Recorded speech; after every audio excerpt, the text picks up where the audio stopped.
Praise Lord. സങ്കീർത്തനങ്ങൾ 7-ാം അധ്യായം. എൻ്റെ ദൈവമായ യഹോവയെ നിന്നെ ഞാൻ ശരണം പ്രാപിക്കുന്നു. എന്നെ വേട്ടയാടുന്ന എല്ലാവരുടെയും കയ്യിൽ നിന്ന് എന്നെ രക്ഷിച്ച് വിടുവിക്കണമേ. അവൻ സിംഹം എന്ന പോലെ എന്നെ കീറിക്കളയരുതേ. വിടുവിപ്പാൻ ആരുമില്ലാതിരിക്കുമ്പോൾ എന്നെ ചീന്തിക്കളയരുതേ. എൻ്റെ ദൈവമായ യഹോവയെ ഞാനിത് ചെയ്തിട്ടുണ്ടെങ്കിൽ, എൻ്റെ പക്കൽ നീതികേടുണ്ടെങ്കിൽ, എനിക്ക് ബന്ധുവായിരുന്നവനോട് ഞാൻ ദോഷം ചെയ്തിട്ടുണ്ടെങ്കിൽ, ഏതു കൂടാതെ എനിക്ക് വൈരിയായിരുന്നവനെ ഞാൻ വിടുവിച്ചുവല്ലോ. ശത്രു എൻ്റെ പ്രാണനെ പിന്തുടർന്ന് പിടിക്കട്ടെ. അവൻ എൻ്റെ ജീവനെ നിലത്തിട്ട് ചവിട്ടട്ടെ. എൻ്റെ മാനത്തെ പൂഴിയിൽ തള്ളിയിടട്ടെ. യഹോവയെ കോപത്തോടെ എഴുന്നേൽക്കണമേ. എൻ്റെ വൈരികളുടെ ക്രോധത്തോട് എതിർത്ത് നിൽക്കണമേ.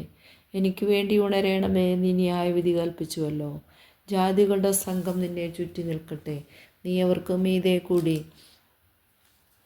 ഉയരത്തിലേക്ക് മടങ്ങണമേ. യഹോവ ജാതികളെ ന്യായം വിധിക്കുന്നു. യഹോവയെ എൻ്റെ നീതിക്കും പരമാർത്ഥതയ്ക്കും തക്കവണ്ണം എന്നെ വിധിക്കണമേ. ദുഷ്ടൻ്റെ ദുഷ്ടത തീർന്നു പോകട്ടെ.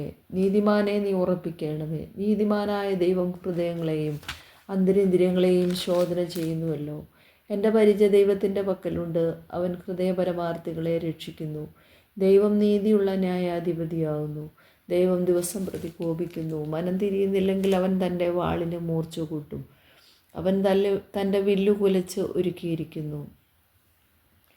അവൻ മരണാസ്ത്രങ്ങളെ അവൻ്റെ നേരെ തൊടുത്തു. തൻ്റെ ശരങ്ങളെ തീയമ്പുകളാക്കി തീർത്തിരിക്കുന്നു. ഇതാ അവന് നീതികേടിനെ നോവ് കിട്ടുന്നു.